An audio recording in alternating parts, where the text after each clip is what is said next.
hello student finally तुम्हालोकर compartmental exam 2026 और routine आহি পৰিছে तो बहुते हुदी आছিলা तुम्हालोकर एग्जाम केতিয়া হ'ব एग्जाমৰ रुटीन केতিয়া प्रकाश पाব तो फाइनली আজি तुम्हालोकर कम्पार्टमेंटल एग्जाम 2026 और रुटीन आহি পালে तो ছাত্ৰ ছাত্ৰীসকল আজি ভিডিঅ তোমালোকৰ লগত আমি रुटीनখন ডিসকাস কৰিব গৈ আছো তো ছাত্ৰ ছাত্ৰীসকল रुटीनখন ডিসকাস কৰাৰ আগত তোমালোকক ক'ব বিচাৰো যে তোমালোকৰ বাবে আইএইচ টেগ এছামৰ ফেকাল্টি সকলে কম্পাৰ্টমেন্টেল এগ্জাম 2026 ৰ কাৰণে কমন থিওৰি কুৱেশ্যনছ আৰু এমসিকিউজ বনাইছে ইতিমধ্যে বহুতো ষ্টুডেন্টে লৈছে আৰু তোমালোকে যদি কম্পাৰ্টমেন্টেল এগ্জাম দিবা তেন্তে তোমালোকে এখিনি ল'ব পাৰা এখিনি লৈ ভালকে যদি পঢ়া এখিনিৰ পৰা তোমালোকে 100% কমন পাই যাবা তো তোমালোকে যদি ল'ব বিচাৰা তেন্তে স্ক্ৰিনত দিয়া নাম্বাৰত তোমালোকে হোৱাটছআপত মেছেজ দিবা আৰু তোমালোকে যদি এখন সাবজেক্টত ফেল কৰিছা মাত্ৰ 200 টকা পেমেন্ট কৰিব লাগিব দুখনত ফেল কৰিলে 350 আৰু যদি কোনোবাই তিনিখনত ফেল কৰিছা তেন্তে 500 টকা তোমালোকে পেমেন্ট কৰিব লাগিব তো যদি ল'ব বিচাৰা স্ক্ৰিনত দিয়া নাম্বাৰত এতিয়াই তোমালোকে যোগাযোগ কৰা তো ছাত্ৰ ছাত্ৰীসকল বলা এতিয়া আমি ৰুটিনখন ডিসকাস কৰো তো তোমালোকে এতে চাইছা আসাম ষ্টেট স্কুল এডুকেশ্যন বোৰ্ডৰ পৰা দিছে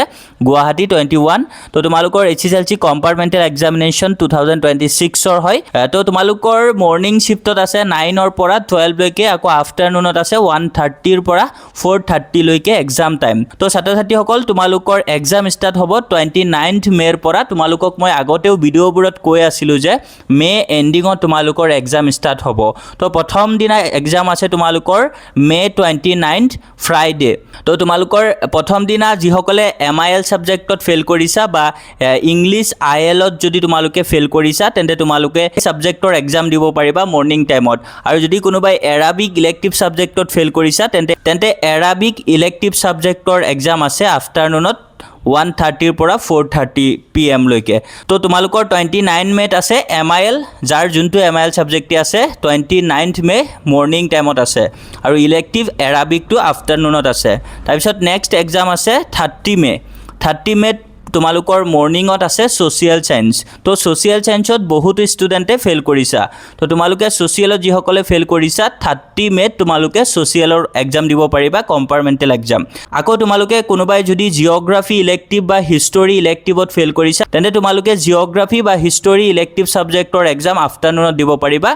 নেক্সট এক্সাম আছে জুন 2nd তো 2nd জুনত তোমালোকৰ আছে জেনাৰেল মেথমেটিক্স মৰ্নিং টাইমত আকৌ আফটাৰনুনত আছে সংস্কৃত ইলেক্টিভ সাবজেক্ট তো যোনসকলে মেথমেটিক্সত ফেল কৰিছা তেওঁলোকে মৰ্নিং টাইমত তোমালোকে 2nd জুন তোমালোকে এক্সাম দিব পাৰিবা তাৰপিছত জুন 3rd জুনত আছে ইংলিশ তো তোমালোকে যিসকলে ইংলিশত ফেল কৰিছা তেওঁলোকে জুনৰ 3 তাৰিখে কম্পাৰ্টমেন্টেল এক্সাম দিবা আৰু আসামিজ ইলেক্টিভ সাবজেক্ট যিসকলৰ আছে আফটাৰনুন টাইমত 3rd জুনত হ'ব নেক্সট আছে 4th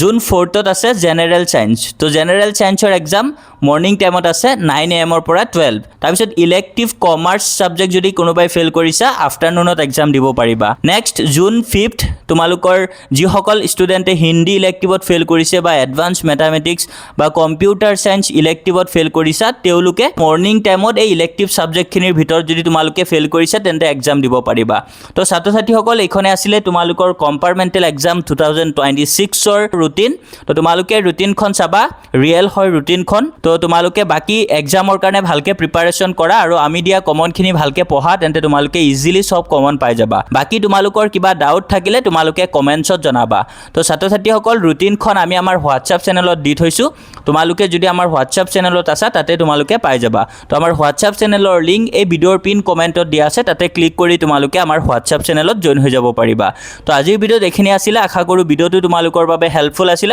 গতিকে ভিডিঅ'ত লাইক এটা কৰিবা লগতে তোমালোকে চেনেলত নতুন আহিলে চেনেলটো সাবস্ক্ৰাইব কৰি ৰাখিবা thank you for watching keep watching IH tag Assam